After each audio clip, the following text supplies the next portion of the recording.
Muito boa noite, estamos começando a nossa live dessa noite de quinta-feira com muita alegria, com muita satisfação. Estamos apenas com um pequeno ajuste na questão do som lá da Cris, então nós vamos esperar isso ir se resolvendo, enquanto a gente já vai aqui começando a nossa live, saudando vocês que já estão conosco, o Israel Mota, o Cláudio Rossel, o João Martins, o Paulo, sabe? Para minha amiga virtual, a Cris, logo, logo você mesmo vai poder mandar para a sua amiga, certo? Nós vamos mandando também um abraço para a Kelly, certo? E também para a Isabel Franciscani. Vamos saudando a todos vocês. Vamos ver se já resolvemos a questão do... Agora sim. Alô, alô? Agora sim. Está ouvindo agora? Sabe o que foi isso, Cris? Ah. Isso foi o gol do Palmeiras. Meu microfone parou até de falar depois disso. Então tá, então vamos saudando com esse sorrisaço, né? Vamos saudando a todos vocês. Nós estamos voltando ao nosso cenário das lives com a Cris Godoy, porque nós estávamos fazendo ajustes de iluminação e tudo mais, e voltamos, porque cada lugar aqui tem o seu próprio cenário.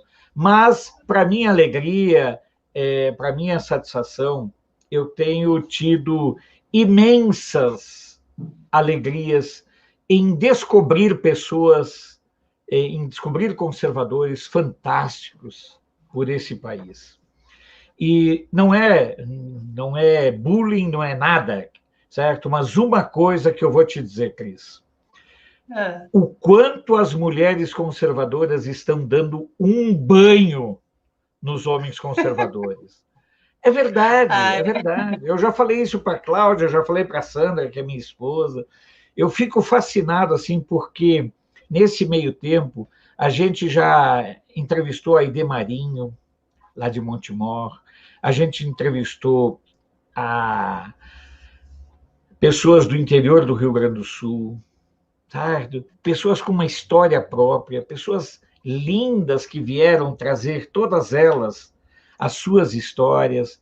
Nós entrevistamos a Fernanda Bart, de Porto Alegre, a Patrícia Guever, a Luciana Mendina, certo? Então, assim, mulheres que trazem um alento para o movimento conservador, porque me parece que esse é um grande diferencial que nós estamos tendo. Então, nós vamos, inicialmente, eu quero que você, Cris, que você se apresente. Você é paulistana, mãe de 3 filhos, certo? Uma ativista, uma militante conservadora. E eu quero que você, lógico, seus amigos estão aí, o Cláudio Rossel está aí, a Isabela, o Paulo Garcia até já mandou um recado assim: boa noite, Alfredo, mande um grande abraço para a minha amiga virtual Cris, certo? Então, tem gente de... Olha, tem gente de todos os lugares, de Limoeiro, no Pernambuco, Carandaí, Minas Gerais. Bom, nós estamos juntando o Brasil de todas as partes. Então, Caraguatatuba, o Cláudio Teixeira, e as pessoas vão chegando. Então, eu queria que você falasse um pouco de você, não para as pessoas que te conhecem, mas para as pessoas que precisam te conhecer, não só de São Paulo, porque uma das minhas ideias, Cris, é a seguinte, é que os conservadores... Por que eu abri esse espaço?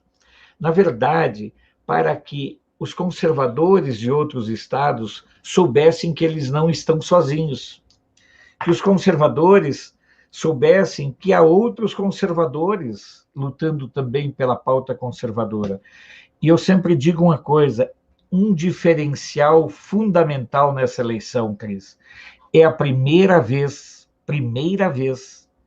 que candidatos assumidamente conservadores estão disputando eleições municipais. Isso nunca Nunca aconteceu na história política do Brasil. Isso é a primeira vez. Então, vocês, mulheres, vocês, homens conservadores, que estão dando a cara a tapa, nós, os demais conservadores, temos que realmente reconhecer essa coragem e esse comprometimento de vocês. Então, eu quero que você se apresente para o pessoal, que eu já falei demais. Obrigada pelo convite, uma honra, um presente para a alma, encontrar um jornalista de direita conservadora. É uma coisa que, assim, a gente até se sente mais leve, né? Quando vê uma mídia nacional trabalhando ao nosso favor. Eu, assim, Alfredo, eu sou filha de um policial militar, tá? Meu pai foi soldado da Polícia Militar de São Paulo, maior parte da vida, hoje aposentado, 84 anos, é sargento. E eu começo a minha história por aí porque isso norteou a minha criação, né? Uma família conservadora, uma família construída em valores conservadores, porque meu pai, como policial, ele sabia, ele conhecia o outro lado, né? E meus pais, assim, uma vida muito simples, mas sempre conversaram demais. Eu falo, eu fui criada sem nunca ter levado um tapa, eles não gritavam, eles não falavam palavrão, mas os valores lá em casa eram bem claros. Né, a disposição hierárquica na minha família sempre foi muito clara, assim, ó, aqui nós somos os pais, você é a filha, a gente manda e você obedece, né? E com isso, assim, sempre fui bastante rígida comigo, sempre gostei muito de estudar, né? Sempre fui uma boa aluna, sempre fui, assim, bastante preocupada com as minhas amizades, com as minhas notas, mesmo sem meus pais me pedirem isso, né? Eles não cobravam muito de escola, mas eu me exigia bastante. E acho que isso foi norteando, né? Dando um salto na história, eu tenho uma professora do meu primeiro ano, de quando eu tinha 7 anos, a dona Eunice, que acompanha as minhas lives. Hoje ela mora em Rio Preto, e ela, assim, há pouco tempo atrás, ela me chamou e ela falou, Cris, você, quando você tinha 7, 8 anos, a gente já sabia que você não ia se aquietar nunca, né? Porque você já causava, assim, eu fazia mutirão na escola, eu fazia pequenas manifestações, a gente não aceitava uma coisa, a gente reivindicava, fazia abaixo-assinado para lutar, assim, para que a escola funcionasse, para que não tivesse aula vaga. Então, eu sempre fui a chata, né? Aquela nerd chata da escola.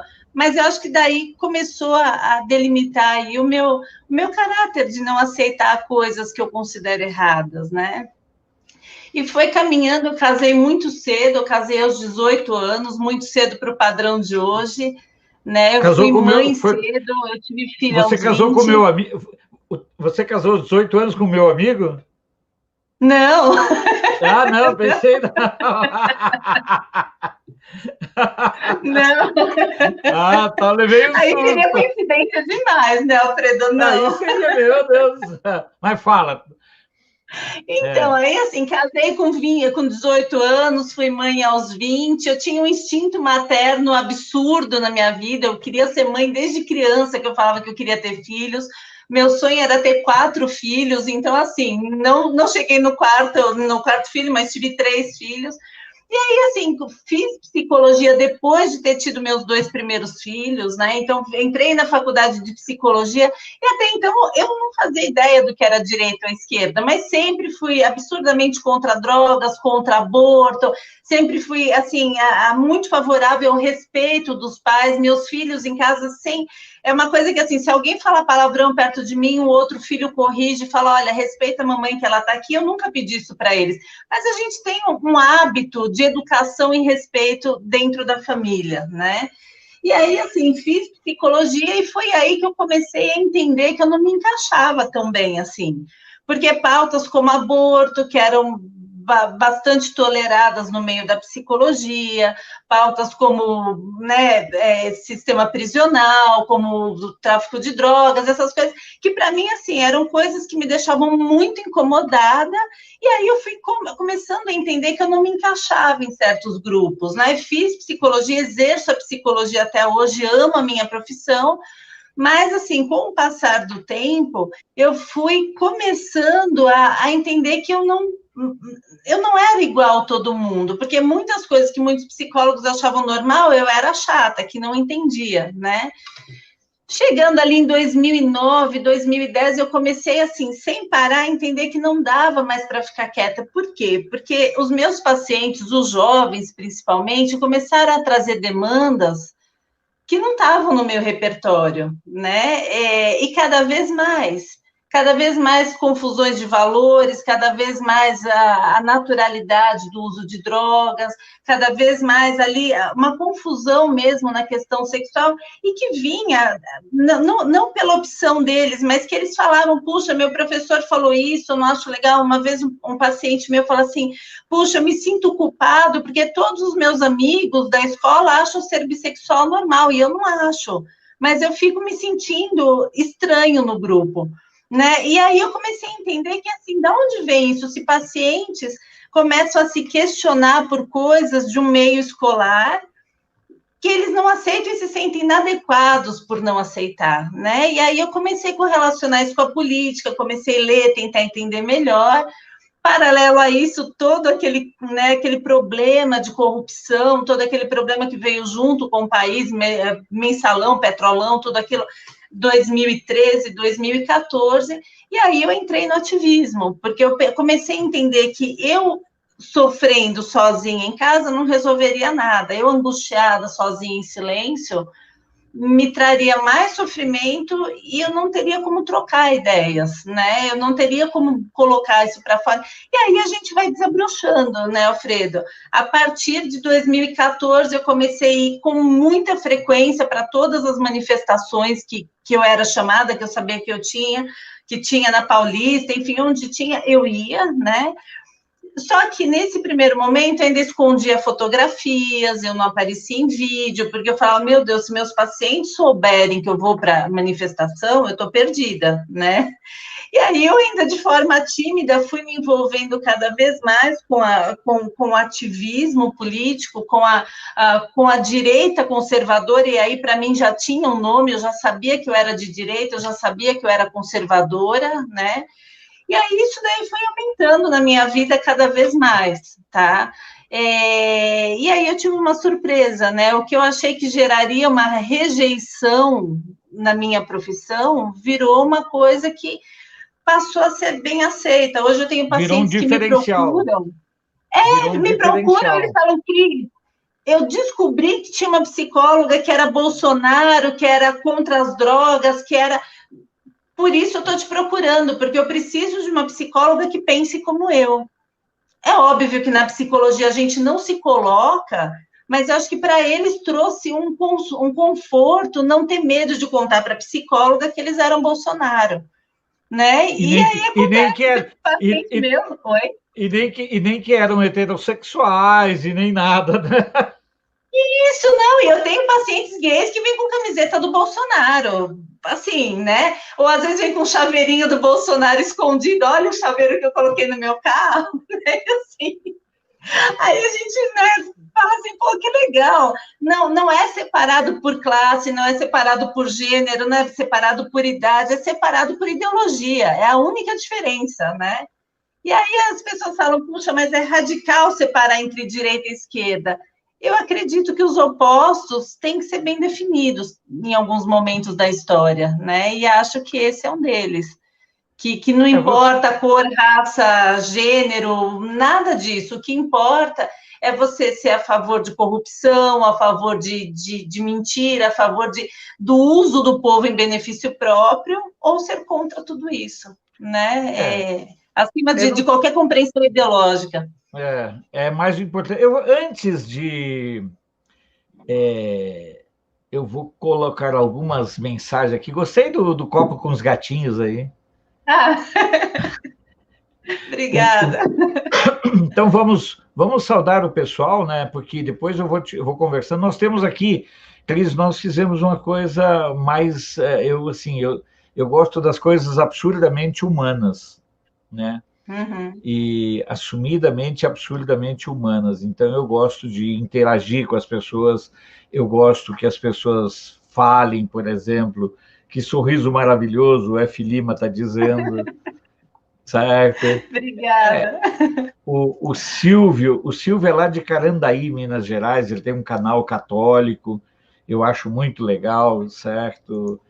a Isabel Francischini com a Cris, mulher conservadora e guerreira, futura vereadora de São Paulo, Isabel Franciscani, certo? O Guga, meu assessor lá de Campo dos Goitacazes, está sempre junto. Essa figura aqui, ela é a comedora de cenário. Se um dia você fizer um cenário, não leve ela, certo? A Cláudia Berman, ela come.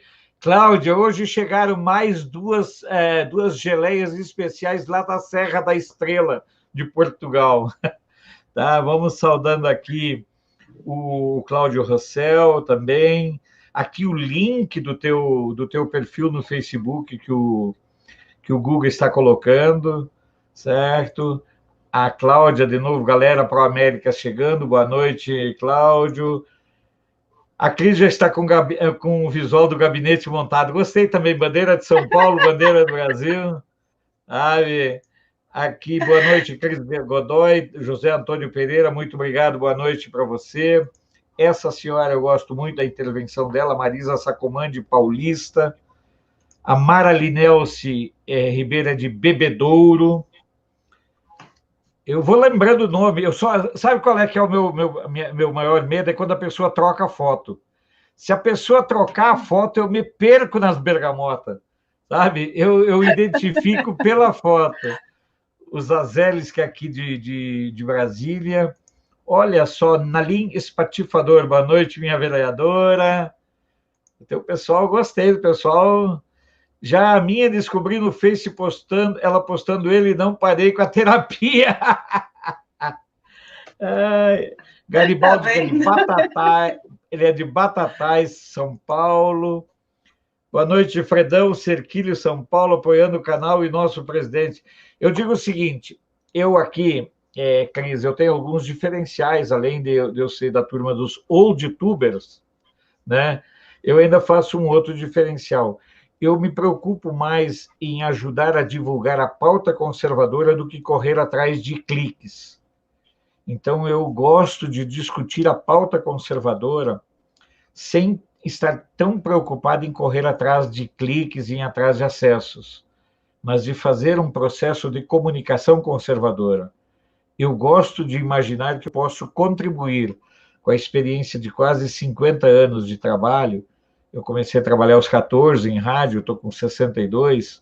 Então, eu gosto de imaginar que dessa trajetória toda eu possa contribuir com uma visão de comunicação conservadora. Lógico, não chegando no nível do Políbio, que para mim, são pessoas excepcionais. O Políbio, Alexandre Garcia, a Regina Vilela, o Pugina, certo? Que são também da turma dos old tubers. Marisa Parlangelo, Anderson Farias, boa noite. Daqui um pouco, Júlio Rocha, de Porto Alegre. Cris Godoy, até uma ligação sem ver o rosto dela já permite ver o sorriso dela. É verdade. Sorriso muito. Francisco Kainer Rinaldi, toda firme no leme, toda força à frente, Cris. O Guga. Olha aí. Então, depois a gente continua conversando, mas já surge a primeira pergunta para você. Uma colocação, mais colocação do que pergunta. Imagino que esses gays de direita sofrem muito na mão da militância, nunca é pelas pessoas. Que bom que tem psicólogo como a senhora para ajudá-los. Como é que fica? Então... Na verdade, desculpa só interromper, tem um gay que é candidato em São Paulo, eu inclusive vou entrevistá-lo, e o Elias, lá em Fortaleza, que também, certo? Que são gays conservadores. Essa é outra novidade, né? E assim, nem é tanta novidade. Eu tenho vários amigos gays conservadores. Inclusive, em 2018, eu conheci um que era transformista na juventude dele, um gay de 63 anos em 2018, queridíssimo, né? Ele fazia performance e tudo. E gay assumido em Bolsonaro demais. A gente saía em 2018, ele com a camiseta do Bolsonaro, assim, apaixonado por Bolsonaro. Então, o que eu penso, né? O que o Guga está perguntando, aliás, Guga, obrigada pela pergunta. a esquerda divide para dominar, né? Então a esquerda criou certas coisas que as mulher não pode ser Bolsonaro, porque o Bolsonaro não gosta de mulheres, é machista, é racista, enfim. Isso para quê? Para dividir, para tirar mulheres, aí eles falam dos negros, eles falam dos gays, e eles vão tentando enfraquecer as pessoas que apoiam a direita conservadora. Isso é uma falácia, né? Eu tenho vários amigos gays, e assim, que amam Bolsonaro, que não tem problema nenhum com Bolsonaro, mas a esquerda tenta fazer parecer, e eu ouvi pessoas falando que ouviu de pessoas de esquerda que Bolsonaro mataria todos os gays. Isso numa comunidade, né, mais simples ou entre pessoas menos esclarecidas pode parecer verídico isso. E isso o que é? É um terrorismo, né? É um tipo de terrorismo. Então, o que eu mostro para os gays? Que ser gay não define os seus gostos.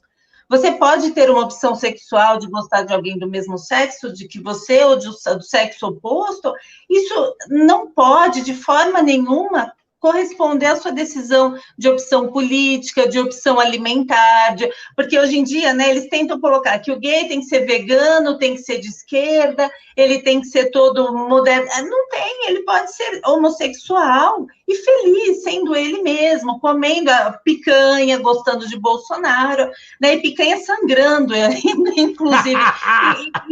Ele não precisa, pode comer bacon, né? Então, assim, tem que entender que a esquerda, ela tenta segregar esses subgrupos para enfraquecer eles. Ninguém diz que porque se eu sou mulher, eu gosto de mulher, então não posso ser Bolsonaro. Como assim? Qual a relação da minha opção sexual para a minha opção política? Não pode ter correlação, e qualquer coisa que se diga a respeito disso é mentira. Né? Um gay, uma lésbica, enfim, ela pode tanto ser Bolsonaro quanto não ser, mas a opção sexual dela jamais, ou dela ou dele, jamais poderia influenciar em todo o resto. Eu falo, é como gostar de moto. Você pode gostar de moto, usar casaco, calça de couro, colete de couro, ou não, ou você pode sair de bermuda e camiseta normal e ser motociclista ainda assim. Né? Você não precisa condicionar todas as suas preferências só por uma área da sua vida. Eles acabam, eu faço uma grande diferença, eu costumo falar, Cris, que existe uma diferença. Um dos pontos que eu vejo de diferente é que enquanto os conservadores defendem e são realmente defensores da pluralidade, isso. Os esquerdistas são mais defensores da diversidade. Por quê? Porque a diversidade segrega, ela põe as pessoas no gueto. E quando você está num gueto, para tu pular para o outro gueto, você tem que romper com esse gueto aqui. Certo? Você está nesse grupo aqui, nesse gueto. Você quer passar para esse outro, se tu é da esquerda, então você abandona. E quando você é plural, não. Quando você é plural, você trafega em todas as áreas. Essa uma questão que eu vejo muito claro. Né? Agora, trocando de saco para mala, como você pensa em levar essa mensagem conservadora, em mudar esse parâmetro tão viciado de fazer política dentro de um país no qual, ao longo dos tempos, nós fomos também omissos e aceitamos que política não era coisa de pessoas honestas e deixamos eles tomarem conta. Como é que você vê essa reconstrução do caminho conservador, Cris? Fala para a gente. Então, primeiro eu queria dar boa noite para todo mundo que falou oi, amigos, né, os seus seguidores também. Mas assim, Alfredo, eu até 2016 eu tentava me manter mais neutra, tá? E depois, convivendo com esse mundo político, eu fui convidada a ser candidata, me senti envergonhada, eu tive que quase que me desculpar com os meus filhos quando eu fui contar que eu tinha sido convidada para sair candidata a deputada estadual em 2018. E aí as pessoas começaram a conversar comigo e essa troca me fez entender que só tem um jeito da gente mudar o país, né? Se eu não concorro a uma vaga, eu deixo uma cadeira livre para outro ocupar. E esse outro eu não sei quem é.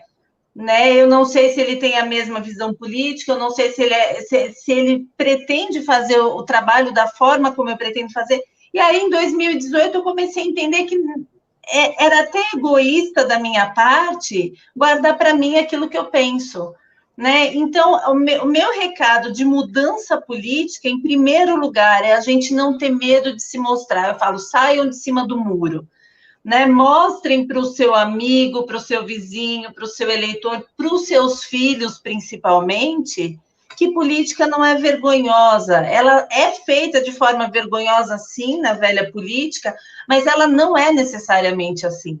Existe uma forma honesta de fazer política, que não usa o dinheiro do povo, que não usa a dignidade do povo, que não mantém o povo à base de migalhas para se favorecer, né? E para manipular esse povo. Então, o que eu penso, por mais que a gente ouça de vez em quando algum comentário grosseiro na internet, você já vai lá também fazer igual aos outros, não tem problema. Eu penso assim, aquele que acha que todo político é ladrão, ele perde a chance de tentar escolher um melhor.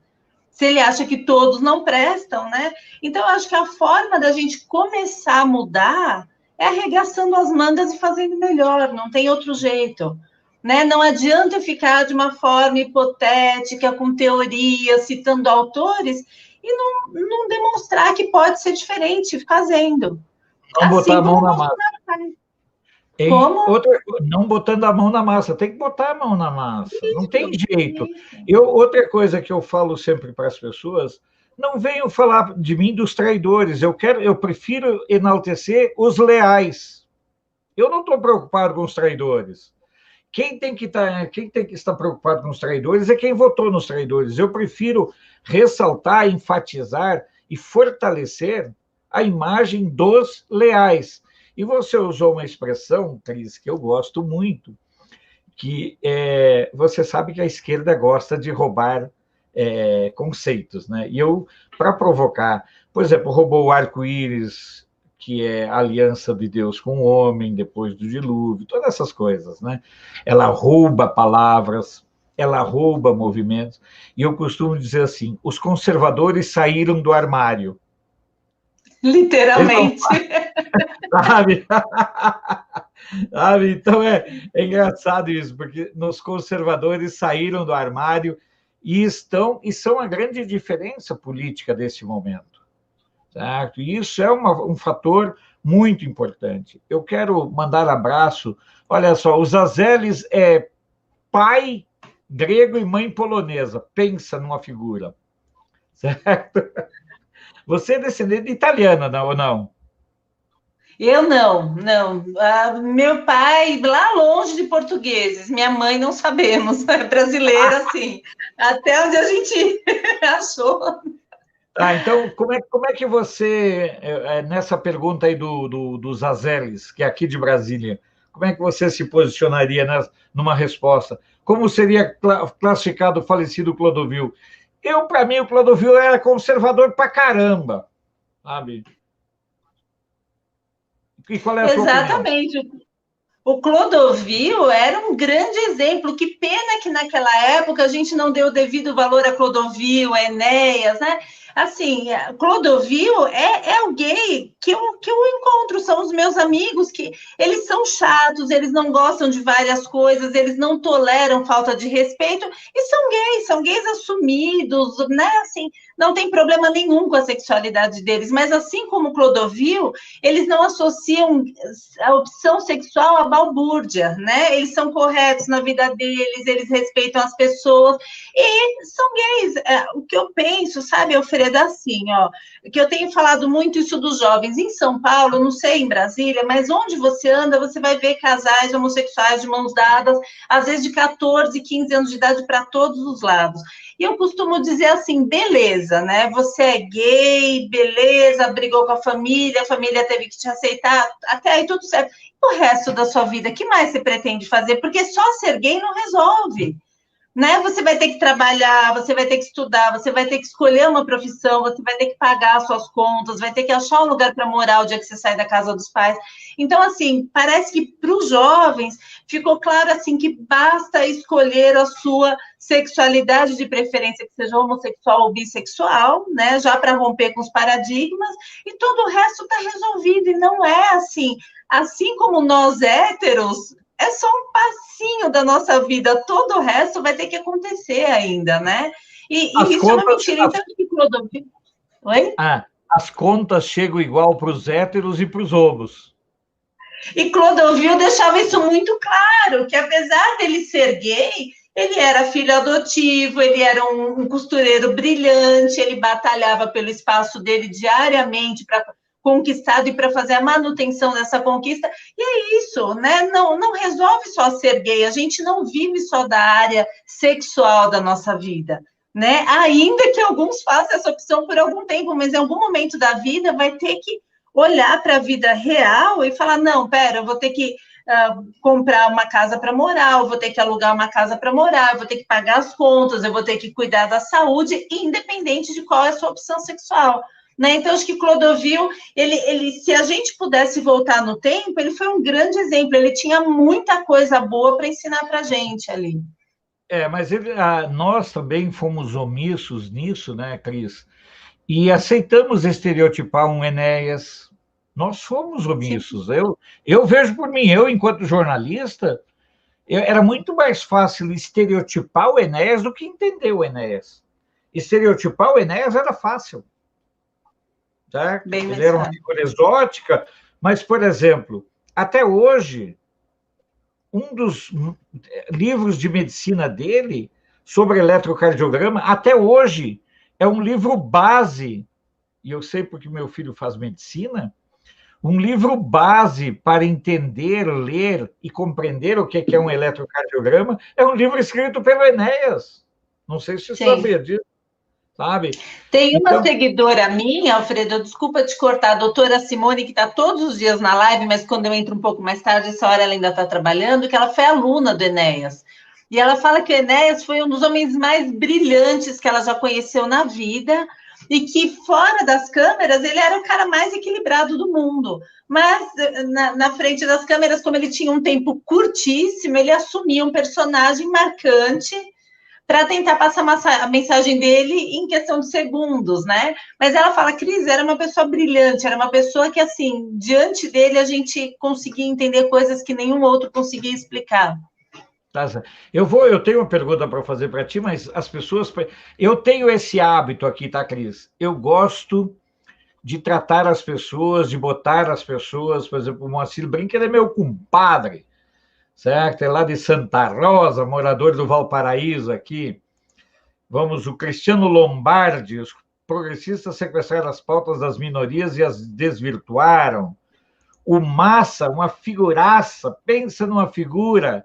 nosso amigo Massa Brasil, a história dele com o canal é uma história fantástica, Cris. Ele começou a acompanhar o canal quando estava aqui no Brasil, ele foi visitar a filha que estava doente no Japão.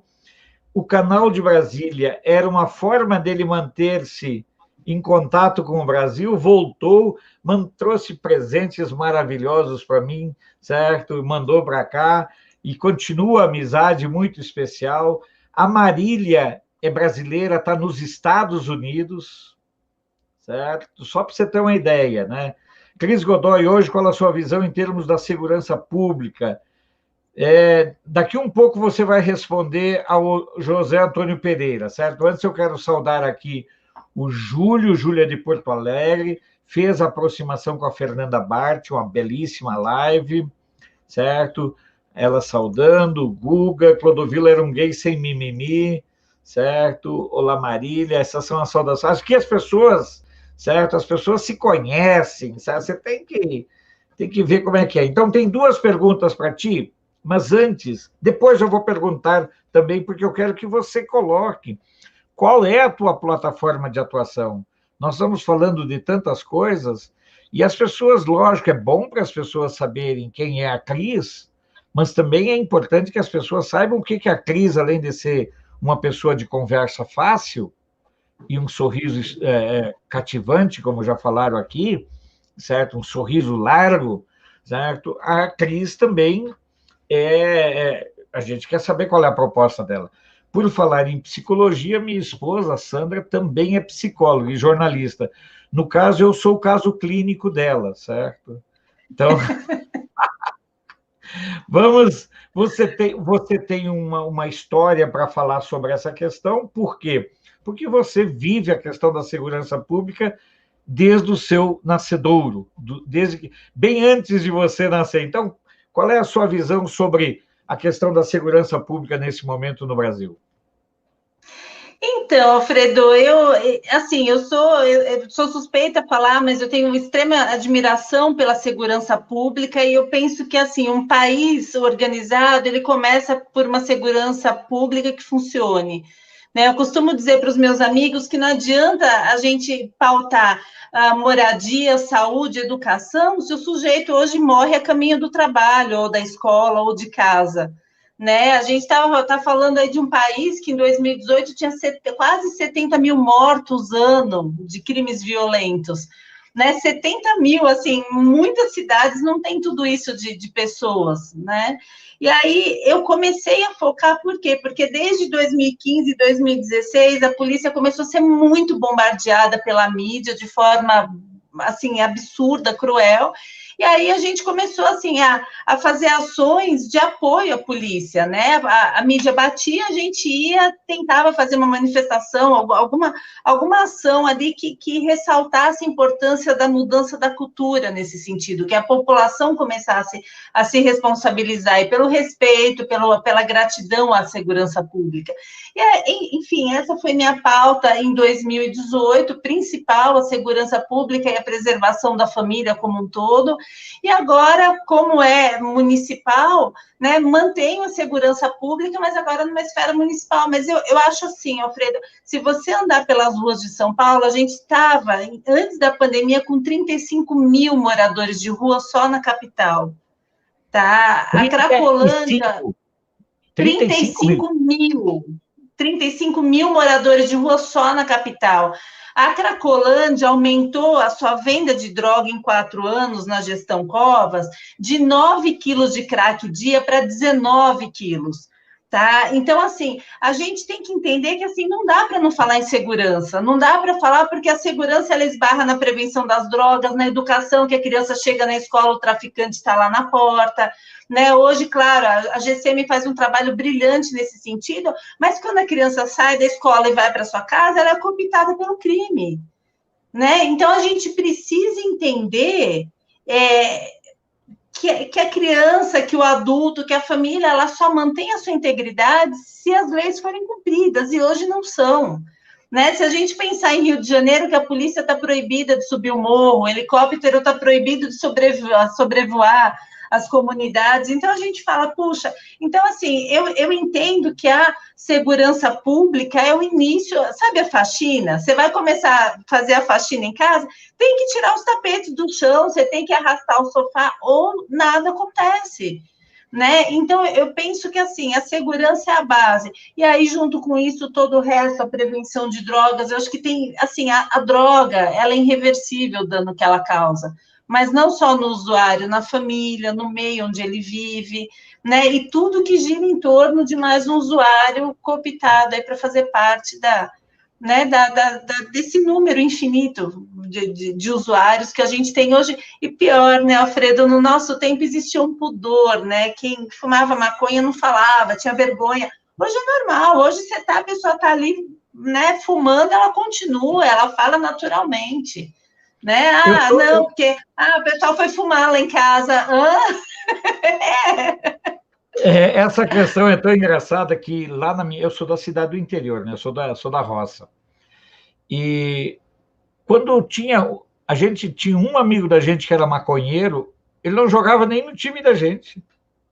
É isso mesmo. E depois, na faculdade, eu saí e fui fazer faculdade, e foi uma coisa muito engraçada, porque as pessoas, assim, aquele cara lá fuma maconha, certo? Então, você já ficava com o pé atrás, né?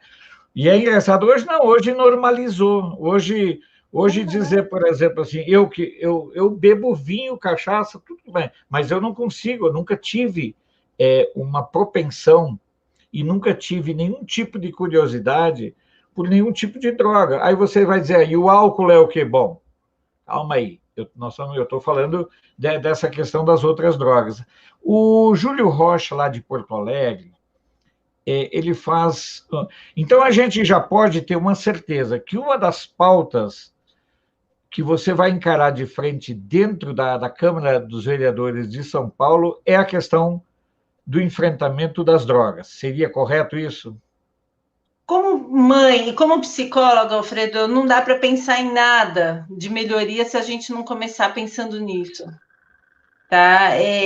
Eu estagiei 1 ano pela faculdade em hospital psiquiátrico e mais 1 ano pela pós-graduação, né? Eu fiz pós-graduação em psicopatologia e saúde pública pela USP.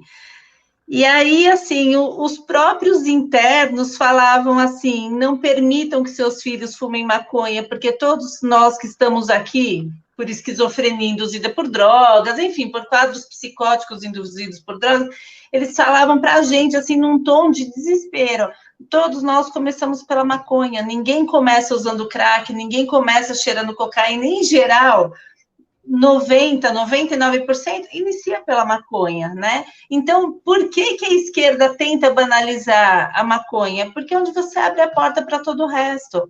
É onde você implanta o caos de uma forma light, né? Então, sim, eu acho que a prevenção das drogas, permitir que as crianças tenham alguma chance de não entrar nas drogas, porque hoje está difícil, né, de que esse caminho não seja quase que único. Eu acho que assim, é questão de começar, de tentar recomeçar aí uma geração mais preservada do que a atual, tá? Que foi doutrinada, viu coisas horríveis na televisão, todos os valores tentaram ser desconstruídos, né? Essa questão que você colocou, nós temos um exemplo prático que é o Uruguai. O Uruguai liberou a maconha. E o que aconteceu? Os cartéis de cocaína ocuparam o Uruguai. Sim. E o Uruguai, que sempre foi um país maravilhoso, fantástico, né? Virou um país de zumbis humanos nas suas ruas. Então, essa é uma questão. A porta de entrada é a maconha. Pode me dizer, não sei o que. Não. Alfredo, você está sendo simplista. Tô. Eu assumo que eu sou simplista. Certo? A porta de entrada é a maconha. Se quiserem achar que não, certo? Agora, então, nós temos essa primeira pauta, que já é uma pauta definida tanto na questão até hereditária, né, da consanguinidade, que você conhece a questão da segurança pública, pelo outro ângulo, também pela pressão que a família sofre, porque muitas vezes as pessoas estão falando das vítimas e não esquecem que a família dos policiais, muitas vezes, são reféns do medo causado pela impunidade dos criminosos, né, Cris? Isso é uma coisa que me deixa muito preocupado. Eu te diria que 100% das vezes a família do policial vive em função do medo. O medo do marido não voltar, o medo de ter a casa invadida. Muitos dos assassinatos dos policiais acontecem na porta do policial, ou seja, os ladrões sabem onde os policiais moram, né? Então, assim, a gente sacrifica todas as ovelhas para preservar alguns lobos. Isso é atitude digna de um país que pretende ser próspero. Tá. Agora, o Júlio Rocha, lá de Porto Alegre, faz uma pergunta e você vai ficar liberada para responder ou não, sobre o que tu acha da atuação política do Douglas Garcia. Eu não acompanho o trabalho político de São Paulo. Sim, o que eu acho, Júlio? Tanto o Douglas quanto o Gil Diniz é muito meu amigo, o Douglas eu conheço bastante. Eu acho que assim, eles estão se mantendo na linha conservadora, ao contrário de vários outros, tá? Então, eu acho que assim, são dois meninos jovens, iniciantes na política, que estão sim fazendo um bom trabalho. Tá? E estão, assim, mantendo integralmente o que eles se propuseram a fazer. né? Independente de qualquer coisa. Tem gente que fala, podia estar fazendo mais. Infelizmente, se a gente não. Outro erro da direita, né, Alfredo? Qual o erro da direita? A direita acha que assim, eu vou fazer campanha e eu vou ajudar a falar mal de outros de direita, porque aí eu me elejo sozinho.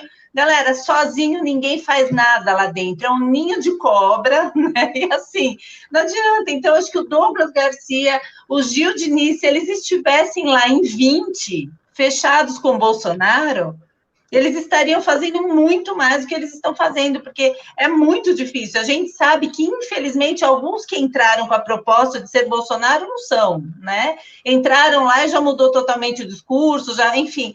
E com isso, eu acho que eles estão fazendo tudo que está ao alcance deles.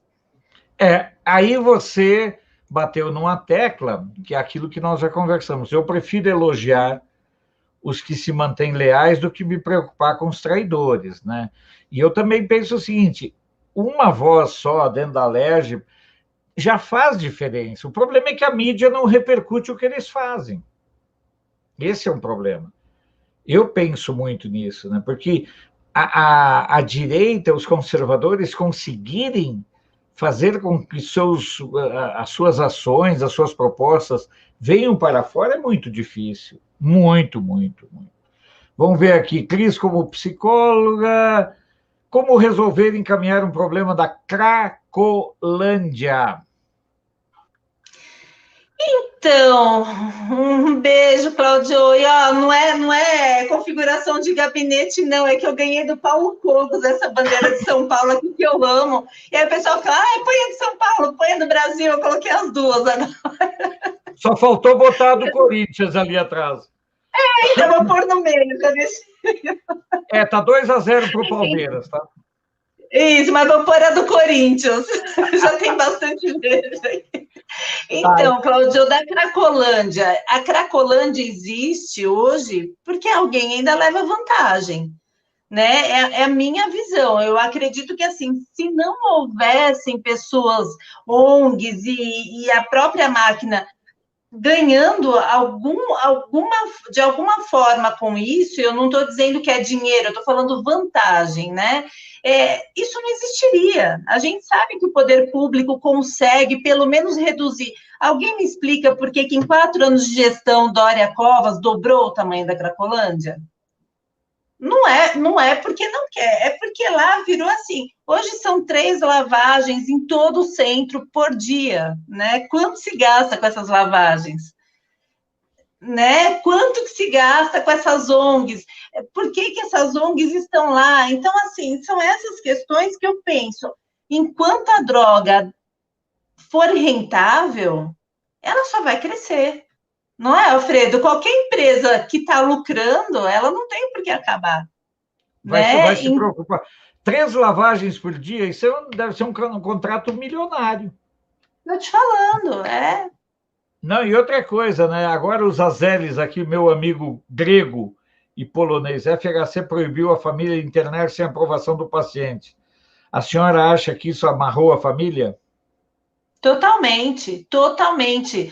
Já começou com a lei antimanicomial, que impossibilita, tá? Eu também concordo que não tem que sair internando todo mundo com qualquer tipo de deficiência. Eu tenho meu irmão que é especial, né? Então, assim, mas o que eu digo? Muitas mães são espancadas por filhos, porque a lei antimanicomial muitas vezes não quer ou não permite que esse filho fique contido pelo menos durante uma crise, né? Às vezes as mães contam que tem dificuldade de internar. E a questão da internação compulsória, eu falo para vocês, quando a gente está com vontade de comer chocolate, é difícil de não comer, né? Você pega e sai, vai comprar chocolate, você fica caçando o chocolate pela casa.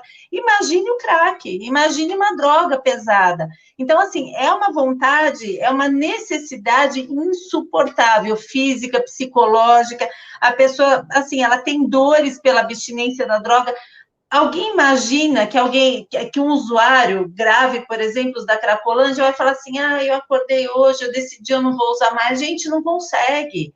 Não, tem que ter força de vontade, não, tem todo um corpo ali desesperado pedindo a droga, né? Então, assim, para mim é cruel, assim, é uma coisa desumana, esperar que aquelas mais de 2.000 pessoas que passam pela Cracolândia por dia façam uma opção consciente de, ai, parei, hoje eu não estou afim, não consegue, gente.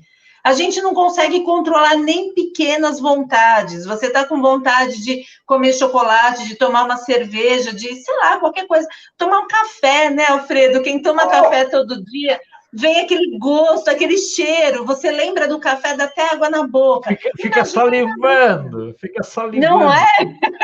O Guga, por exemplo, aqui, que é fascinado por Coca-Cola.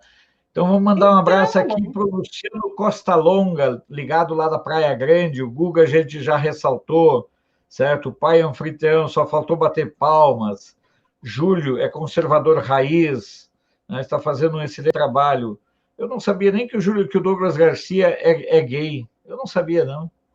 Sabe? Outro, bom, vamos lá. Douglas Garcia estão fazendo além do possível. Vai, Corinthians, ó, outro corintiano. Opa, Kelly, tudo bom? Nossa amiga aí de São Paulo. Marisa, olá, Cris. Estão desesperadamente tentando aprovar o PL 399, que libera geral a maconha. O lobby é fortíssimo para que se transforme o Brasil num narco exportador. Como combater essa loucura?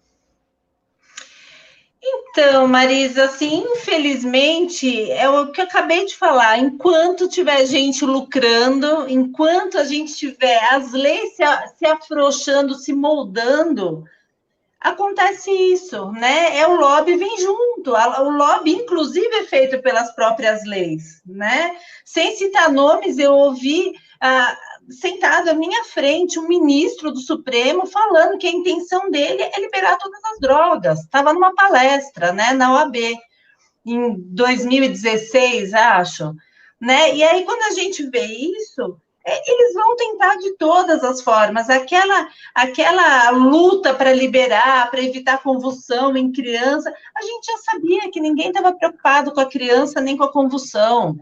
Né, que eles usam ali, eles se travestem de preocupação, de um pensamento humano.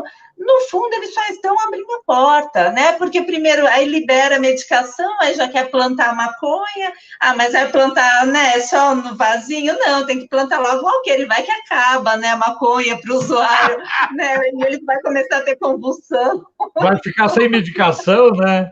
Pois é, já planta logo, né? Compra um estado, aí pega o Amazonas, derruba tudo e planta maconha ali, né?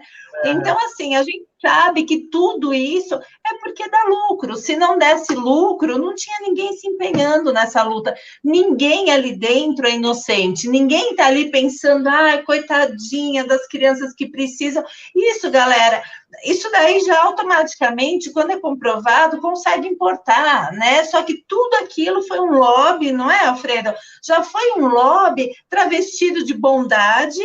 Para quê? Para dobrar a opinião pública, né? E aí aquelas pessoas que assistem aqueles programas com música triste, né? Com gente com lágrima nos olhos, aquilo está dobrando a sua percepção da realidade, né? Assim como o Drauzio Varela, quando abraçou lá o estuprador que tinha matado o filho da vizinha, né?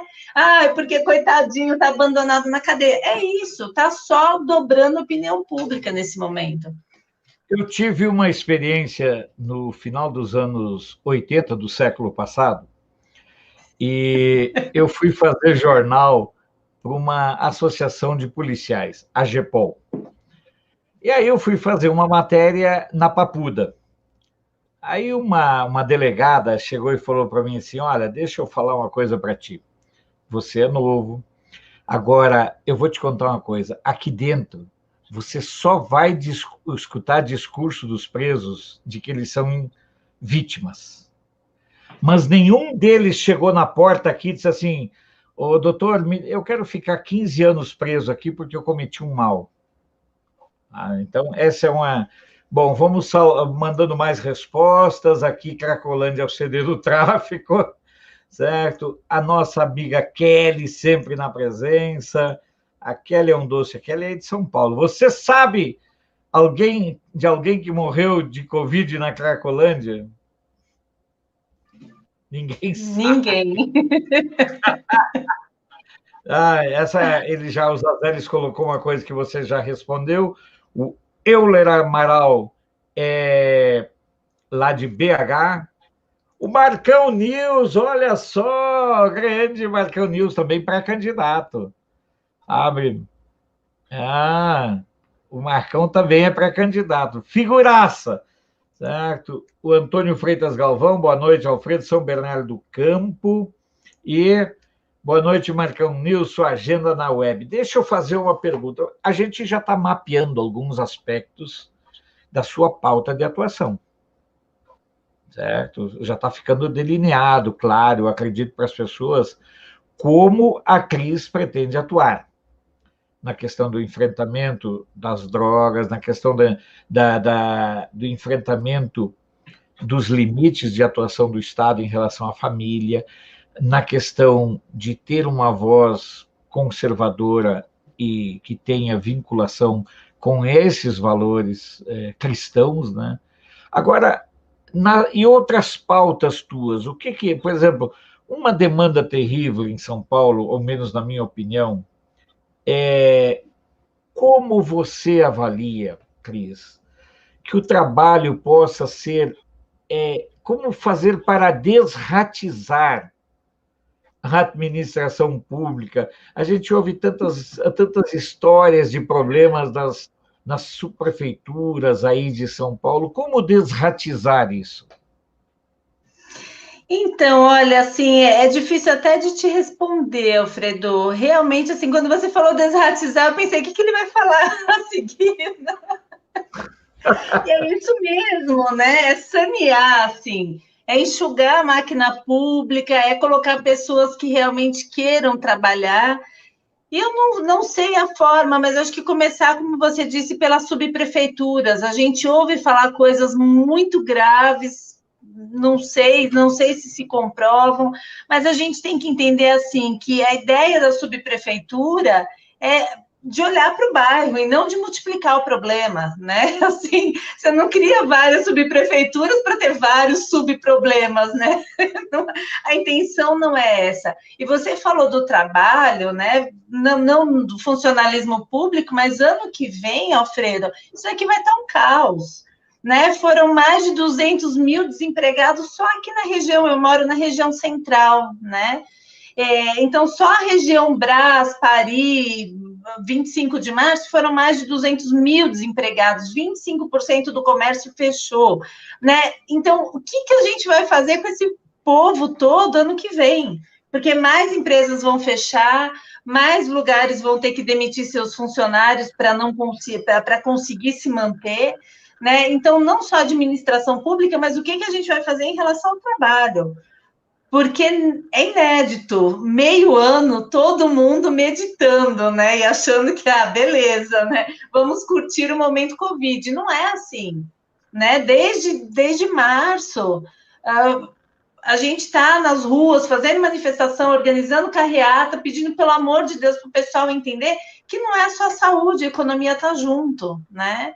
E é isso, assim, são essas desratizações que tem que acontecer no sistema público, mas também tem que acontecer a crítica do povo de entender quando ele está sendo usado, seja pela administração pública, seja pela mídia, seja por qual fonte for, mas o povo ainda é muito ingênuo, né? Outro dia eu ouvi assim, ai, que desrespeito, a pessoa estava com a máscara com o nariz de fora, vai contaminar um monte de gente, pô... Será que as pessoas sabem que 20 vírus passam enfileirados, um de mãozinha dada com o outro, por um poro da máscara que a pessoa usa, né? Dá para fazer uma ciranda, assim, dá para eles irem. Então, assim, são essas coisas que eu falo, puxa, meu Deus, vamos desratizar, inclusive, né, a nossa percepção também, vamos entender o que tem de maldade. O Covidão está aí, né?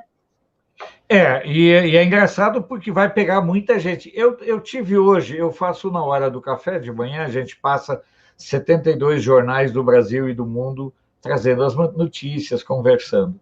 Aí a Suíça fez o tipo de distanciamento que o Bolsonaro tantas e tantas vezes pediu, que o Uruguai aplicou. certo? Em vez de fechar tudo, olha, os idosos ficam em casa, mas a economia tem que girar. Hoje, por exemplo, nos jornais que eu vi pelo país, as escolas particulares, elas estão voltando às aulas, mas as escolas públicas não. Sim. Por quê? Olha os absurdos que o corporativismo gerou, né? Na verdade, as corporações se apropriaram do Estado, né, Cris? Elas, Sim. hoje, quem manda nas corporações são os servidores. E isso é uma coisa muito ruim. Agora, também tem um fator, Cris, que eu gosto muito de ressaltar, que é a questão da construção do processo conservador. E quando eu vejo que alguns se perderam no caminho, claro que o dinheiro fascina, o poder fascina.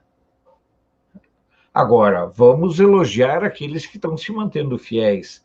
Eu queria que você me falasse também, e eu, antes você perguntou qual é o tempo que eu tenho para falar, você tem o tempo enquanto você achar que você está tendo uma conversa agradável que nem com a tua, não tem problema. Eu, por exemplo, com conversa agradável, eu já estou junto com a Sandra há 30 anos, porque ela tem uma conversa agradável,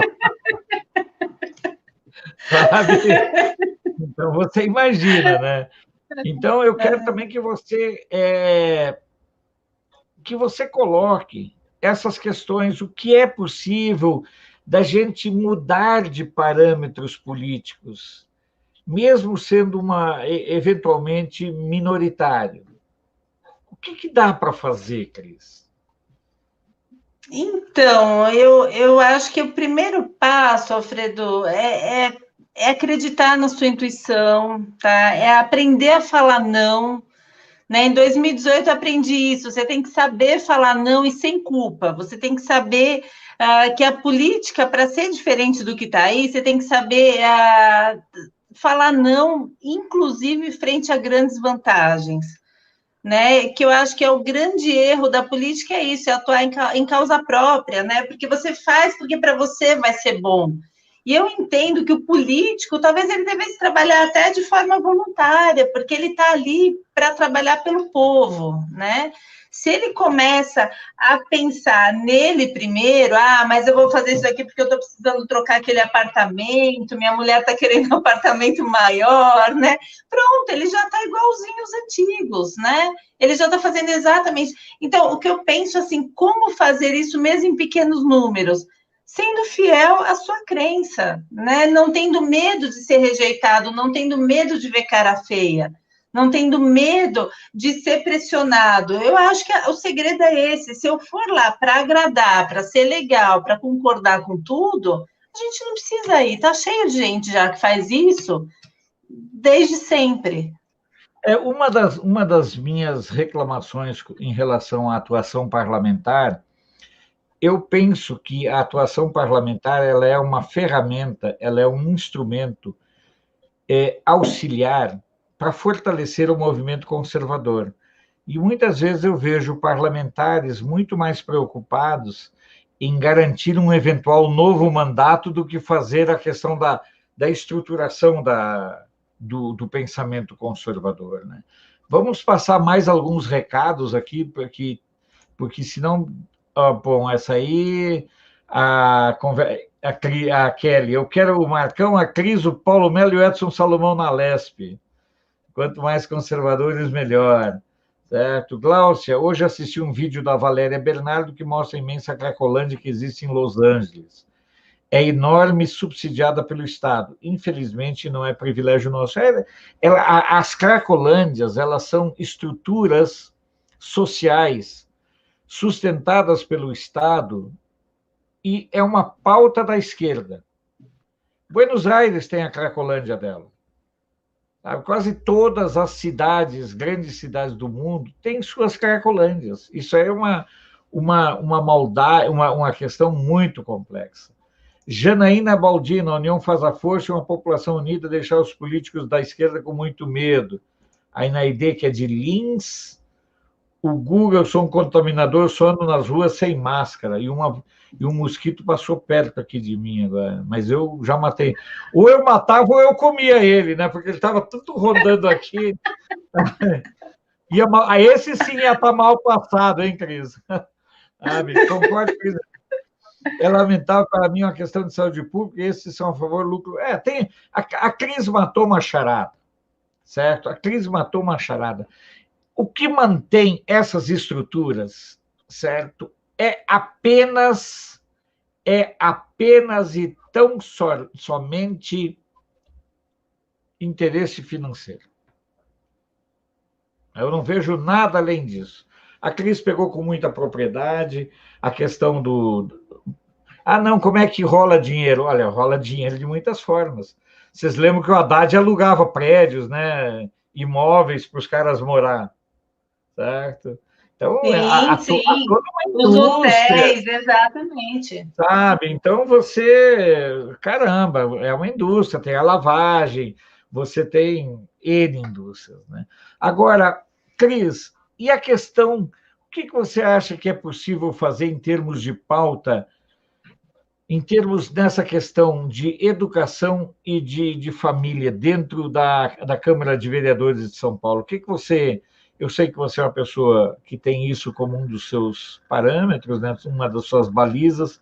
Como é que você encara essa questão da educação? E aqui em cima, há pouco, alguém colocou o homeschooling, né? Que eu acho que pode ser uma alternativa complementar, e também a questão da família. Como é que você vê essas duas questões, o estudo através do homeschooling e a questão da família em si?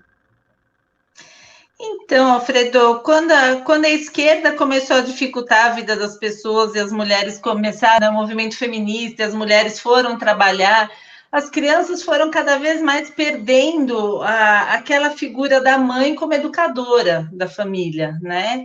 E a educação foi delegada cada vez mais à escola. E assim, as duas respostas ao mesmo tempo, né? Como que a gente fala em mudança com mães que precisam trabalhar 10, 12 horas por dia, mães e pais também, né? E como falar em homeschooling se muitas vezes as próprias mães não tiveram condições de estudar, ou se tiveram condições de estudar, trabalham muito hoje, né? Como que a gente fala em homeschooling? Eu, particularmente, ao contrário da direita, muita gente da direita apoia o homeschooling, tá? Eu te falo como psicóloga, uma visão pessoal minha, não corresponde à visão geral da direita, mas eu acho o homeschooling uma coisa um pouco complicada, porque a gente está vendo isso agora na prática, o isolamento social que isso traz para a criança. Se a criança não for à escola, ela vai ficar confinada ao ambiente familiar. E segundo, se essa criança passar por qualquer situação de abuso, de violência, de qualquer coisa, quem vai ter contato com essa criança para saber o que ela está passando? Tá? Então, assim, são coisas que eu me pergunto. Baseado no quê? Baseado no meu pensamento, né? Mas o que eu penso hoje, por exemplo, a minha filha caçula tem 13 anos. Ela está sofrendo por não estar indo à escola, porque é lá que ela brinca, que ela conversa, que ela dá risada, que ela encontra os amigos, né? E assim como ela, muitas crianças das mais variadas idades, assim como nós adultos, estão sofrendo pelo confinamento. Então, o homeschooling, eu acho que corre-se esse risco, a criança não vai para a escola e eu ponho ela lá para estudar e ela fica ali o dia inteiro, economiza o dinheiro da escola. Então, assim, isso teria que ser muito bem pensado como seria feito, né? Ou com, sei lá, uma aula semanal, não sei. Eu acho que teria que ter uma forma intermediária de fazer isso. E eu penso como mudar a questão da educação no município, tentando atrair os pais para a escola. Como fazer isso? É difícil saber, porque, assim, infelizmente, essa geração, ela delegou o filho para o cuidado com os avós, por pura falta de opção, ou com cuidado com a babá, ou com cuidado com a própria, né, com a própria escola, com a academia, enfim, a criança, ela acaba tendo a educação delegada para terceiros, e trazer isso de volta para os pais é um desafio muito grande, mas que eu acho que é essencial. Né? Eu, quando lá atrás, eu já tinha 2 filhos, eu fiz a psicologia, meu sonho era fazer medicina. Por que eu não fiz medicina? Porque eu tinha consciência que eu não conseguiria ficar o necessário com os meus filhos. E a psicologia sempre me deu essa possibilidade de levar na escola, de ir na reunião, de buscar, de levar para o esporte, né? Só que, assim, é óbvio, isso é a minha realidade. A maioria, 99% das pessoas não tem esse privilégio de conseguir minimamente ficar próximo dos filhos. Então, assim, é um desafio. O que eu penso como intermediário, esporte como uma opção para a criança ficar menos ociosa, não estando na escola, uma forma de praticar esportes competitivos, enfim, para que essa criança não fique ali nem ociosa, nem no computador e no celular o dia inteiro, mas também não trancada em casa sem fazer nada. Então, que o esporte talvez seja um intermediário, aí, grupos esportivos de competição, que a gente consiga reduzir aí a falta, eu vou usar uma palavra que muita gente não vai gostar aqui, mas a falta da meritocracia que para a gente foi tão saudável na nossa infância e que norteou tanto a nossa vida, né?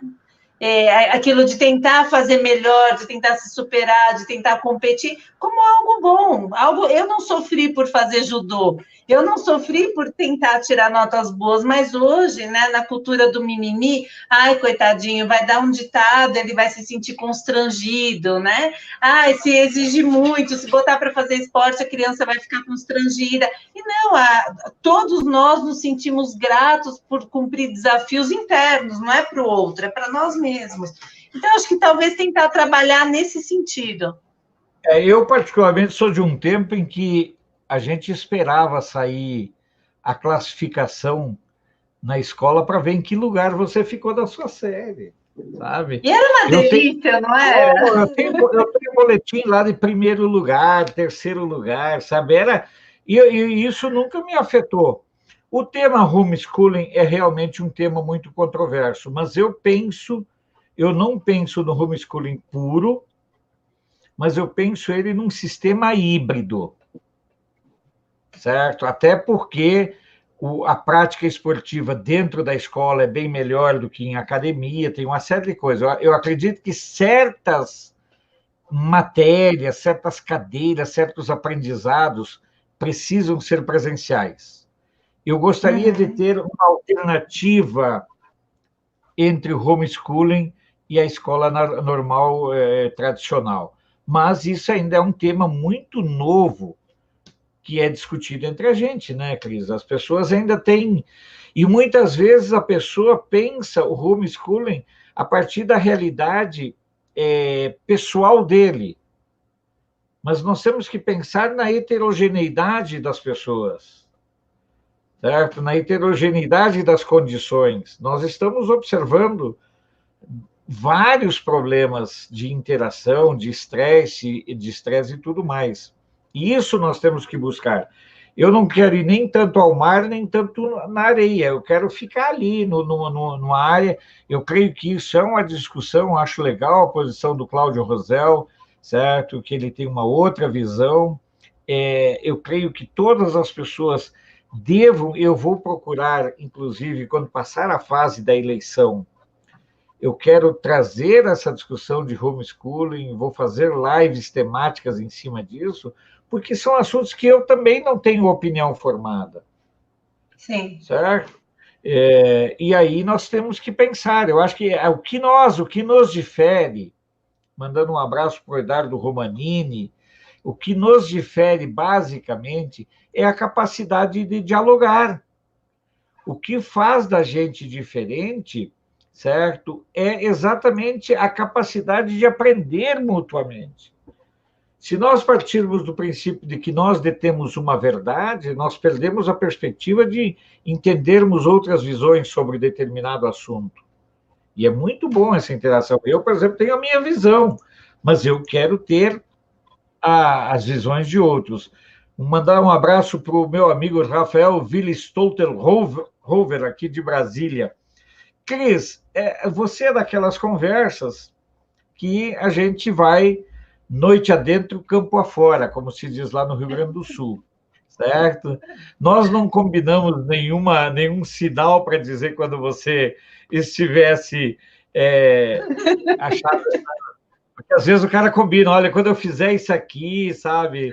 Mas aí uma vez eu combinei uma entrevista, o cara disse, olha, eu vou fazer um sinal assim. Só que em 2 minutos ele fez o sinal, eu já não sabia mais o que falar. Aí eu mandei pelo WhatsApp, você esqueceu o sinal? Putz, é mesmo, eu esqueci o sinal.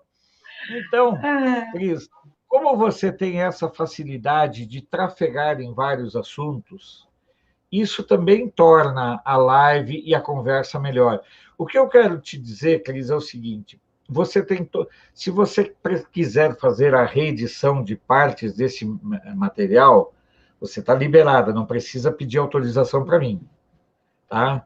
De repente, algum aspecto que você queira utilizar, porque eu não vejo isso como missão, vejo como trabalho, mas eu creio que, de repente, pode ter alguma abordagem, você fazer uma reedição menor de algum ponto teu, você se sinta totalmente à vontade para fazer isso, tá ok? Obrigada. Agora, então, Cris, nessas andanças da campanha, até o momento você está indo em pré-campanha, né?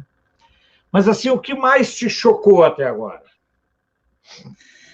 Então, eu moro a pé, a meia hora, a 10 minutos da Praça da Sé, tá? Eu acho que o que mais me choca é cada vez que eu passo no centro. Eu tenho uma paixão pessoal por edifícios antigos, né? Eu tenho, assim, arquitetura antiga. Eu moro aqui, nesse mesmo bairro, há 30 anos. Eu não me acostumo com a beleza do centro de São Paulo. Embora tenha um cheiro de banheiro público, embora esteja extremamente degradado, mas é lindo. Né? Às vezes eu paro e falo, gente, olha esse prédio, quem está comigo acho que pensa, é doida, né? Daqui é a primeira vez.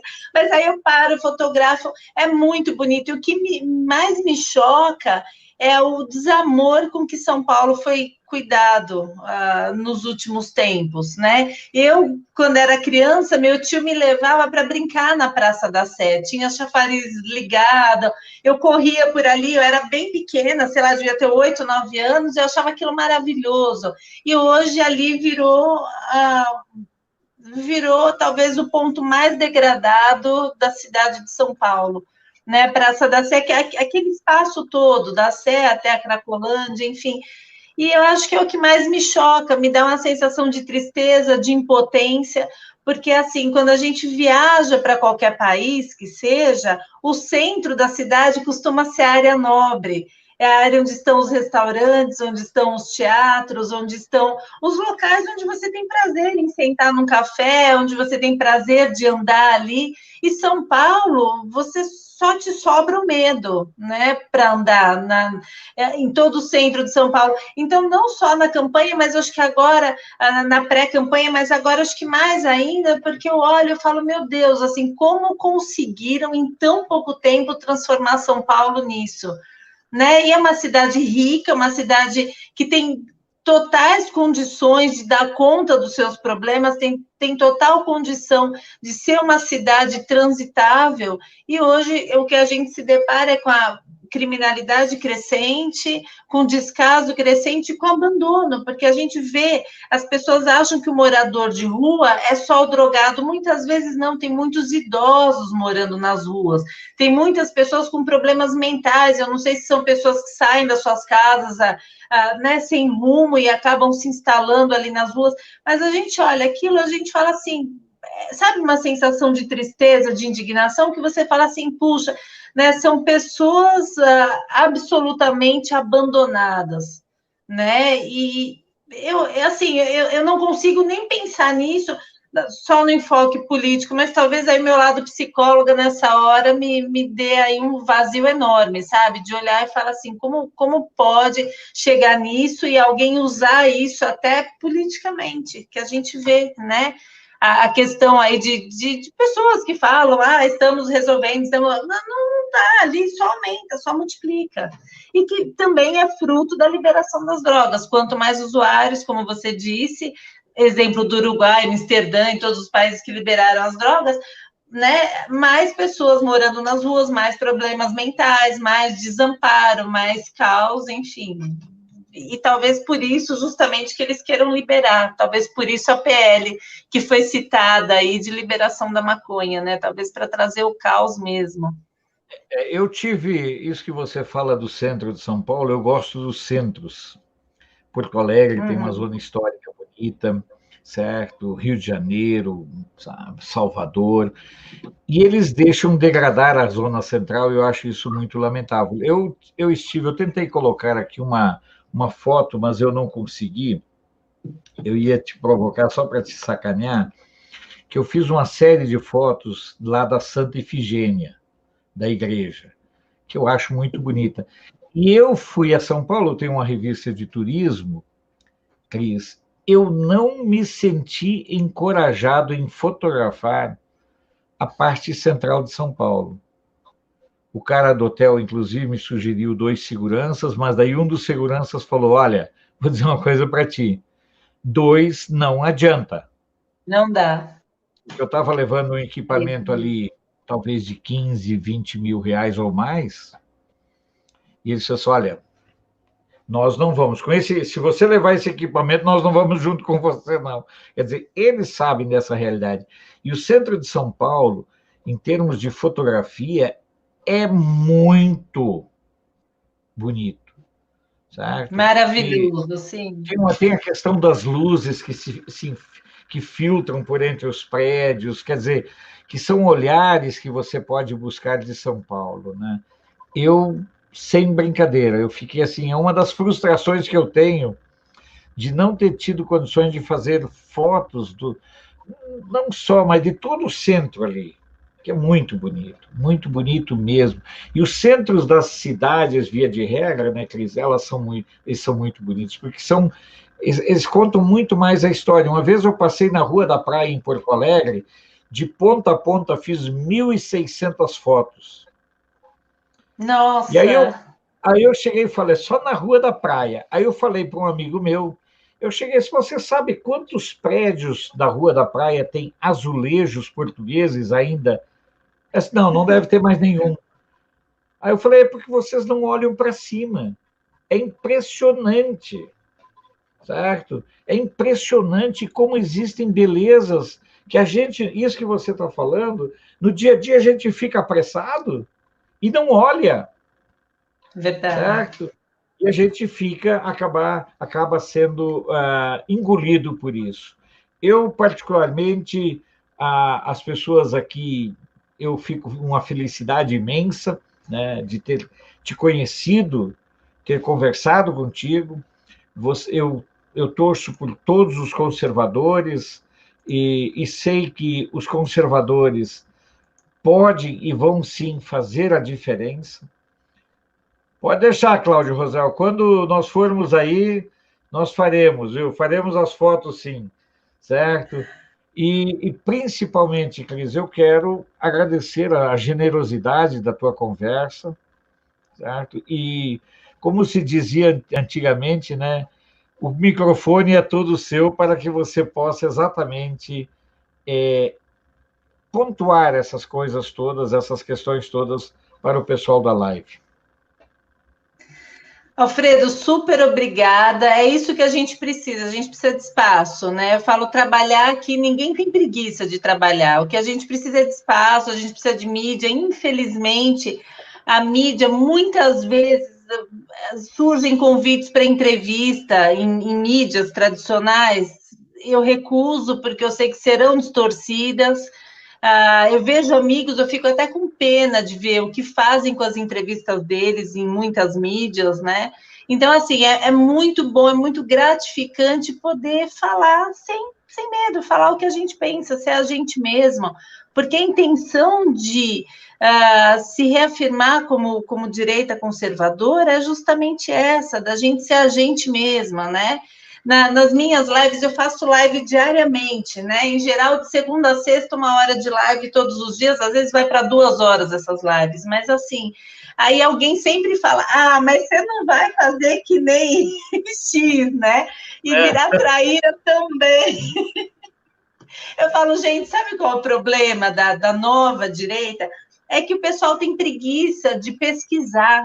Todos os que traíram o presidente, a gente já sabia que trairiam o presidente. Já era tudo carta marcada, a gente sabia, né, que eles surgiram ali por conveniência. Não passou um mês, em janeiro, fevereiro, todos já estavam mostrando quem eles sempre foram, né? Então, é o que eu falo, muito mais do que se deixar levar pela conversa, né?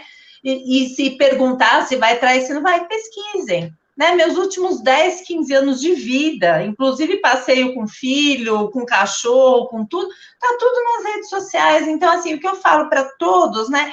Pesquisem. Quem vocês forem votar, pesquisem por que a gente votou em Bolsonaro.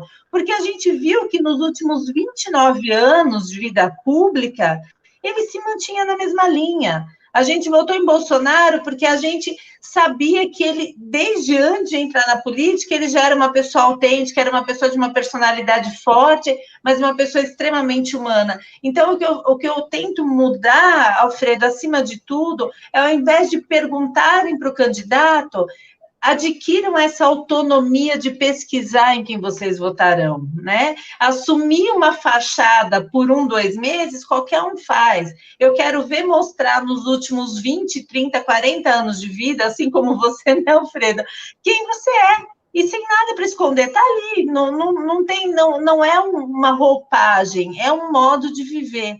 Né? Então, eu acho que é isso, assim, eu te agradeço imensamente a oportunidade, essa live gostosa, descontraída, esse público querido, e assim, me coloco à disposição, mas o que eu digo acima de tudo, pessoal, não é vergonha ser você mesmo, tá? Seja lá qual for a sua ideologia, seja lá qual seja o seu modo de vida, mas assim, seja você mesmo, não represente papéis para ser aceito, né? É melhor não ser aceito, mas que você se preserve nas suas crenças, que você se preserve naquilo que você realmente acredita e é capaz de lutar por isso. Eu acho que é isso, basicamente, Alfredo. Cada dia mais eu tenho que ser... Cris, mas nossa, você vai fazer foto assim, você está com a bolsa, dá a bolsa e fala, galera, eu uso bolsa, qual o problema eu estar com a bolsa na foto? E eu acho que é um pouco isso, assim, você poder ser você mesmo cada dia mais. Por quê? Porque daí não tem o que descobrirem, porque aquele é você, né? Então, acho que nunca se submeta a papéis que não são seus, porque isso daí muito rápido vem à tona, que é o que a gente viu, né, Alfredo? Quantos, né? Quantos é que rapidinho mostraram quem sempre foram, né? Quer dizer que você faz live de 2 horas, eu fiz uma de 12. Nossa, ganhou! Essa eu não consigo competir com você. Mas eu tô me preparando porque... Não, mas eu passei... Porque assim, eu coleciono muitas coisas antigas. Eu fui uma noite no Museu do Alfredo. Certo? Eu até vou ver aqui. Olha, tem coisas assim que, pelo amor de Deus, assim, que eu fui acumulando pela vida. Bom, Cris, dizer muito obrigado é redundância. Dizer que foi um momento de aprendizado nessas questões, principalmente no tocante à questão desse enfrentamento das drogas, eu gostei da forma como você trouxe a abordagem, como você fez. Eu fico muito grato, muito orgulhoso, muito feliz, e cada vez mais eu me sinto convicto, Cris, sem nenhuma arrogância, sem nenhuma... Olha, as pessoas que assistiram, ó, o Edson Siqueira assistiu a live de 12 horas, o Guga já está querendo, o Guga já quer a segunda parte do museu, né? Então, eu me sinto assim, eu me sinto gratificado em abrir espaço para que pessoas de todo o Brasil conheçam os conservadores de todo o Brasil. E, para minha surpresa, Cris, quando a gente pensou esse projeto, a gente pensou assim, não, vamos abrir terça e quinta. Aí, daqui um pouco, entrou terça, quarta, quinta. E semana que vem já vai ser segunda, terça, quarta e quinta. E tem até o dia 12 de novembro, tem só 3 datas ainda em aberto. Eu já estou vendo o dia que vai começar, segunda, terça, quarta, quinta e sexta. Mas eu faço isso com imenso prazer, porque eu acredito que isso é parte do processo de mostrar para os brasileiros, e nós vamos ter gente de Ananindeua, nós vamos ter gente de Codó, nós vamos ter gente do interior do Brasil, de cidades que muitas vezes os brasileiros nem sabem que existem, e de pessoas que muitas vezes os brasileiros não sabem o quanto podem e devem se orgulhar do trabalho delas, da postura delas, da dignidade delas, do carisma delas, da vontade de fazer o bem. Parabéns, Cris, que Deus, em sua infinita graça, abençoe tua campanha. O trabalho é longo, o trabalho é árduo. Eu imagino, eu só quero mesmo pedir que Deus te abençoe, porque o resto você com certeza vai conseguir fazer e vai continuar trabalhando com essa dignidade.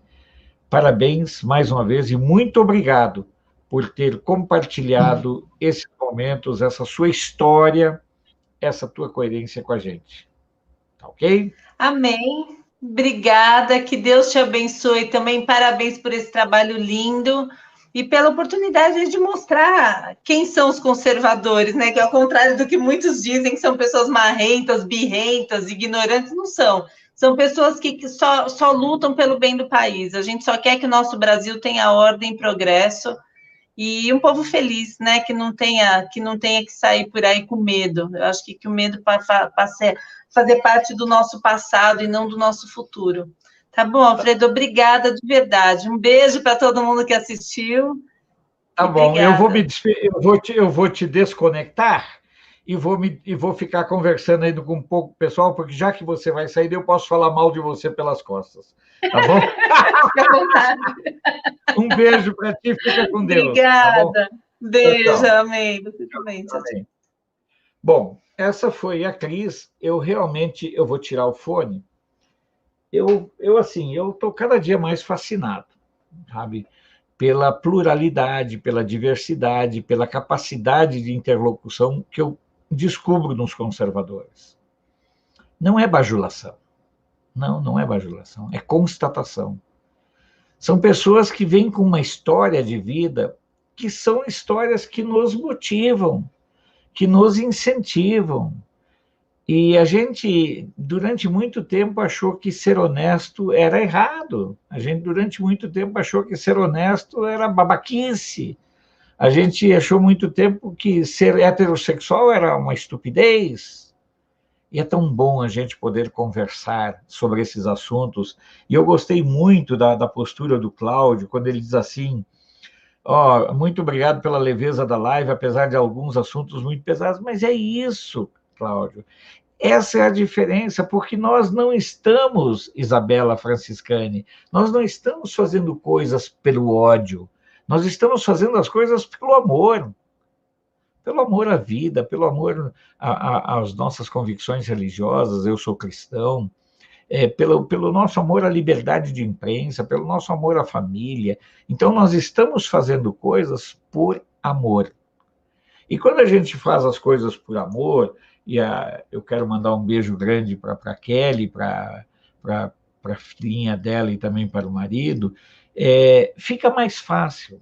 Fica muito mais fácil viver. Não, Guga, amanhã não tem live. Amanhã a live é no sábado. Então, se você não se inscreveu ainda no canal, inscreva, ajude a compartilhar esse nosso endereço. Nós não investimos em compartilhamento, nós somos um canal que nós não privamos as pessoas de conversar, nós não limitamos as pessoas a conversarem apenas pelo superchat, não. Aqui todo mundo é demasiadamente humano. E eu fico muito feliz de a gente ter acertado em abrir esse espaço para que os conservadores conhecessem os demais conservadores. E o Anderson Farias estava falando aqui: nós conservadores somos chatos, mas estamos certos. Eu acho que os conservadores não são chatos, eu acho que os conservadores são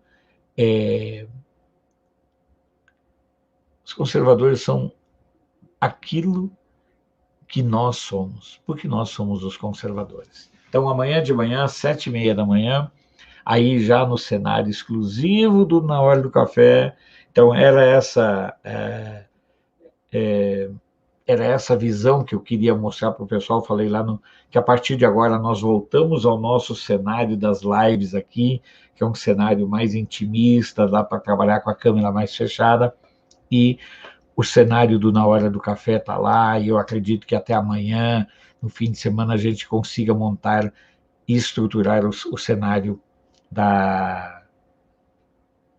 o cenário dos comentários. Se você, eu não tenho nenhum problema em dizer, se você puder contribuir com o Apoia-se, ele está disponível.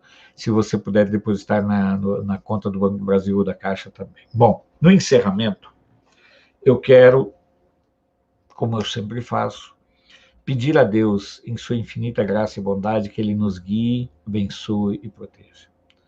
Que Ele aceite o nosso pedido de perdão, que Ele entenda o quanto nós muitas vezes somos omissos, e que nós tenhamos a coragem de humildemente nos prostrarmos diante de Deus e pedirmos perdão pelas nossas omissões.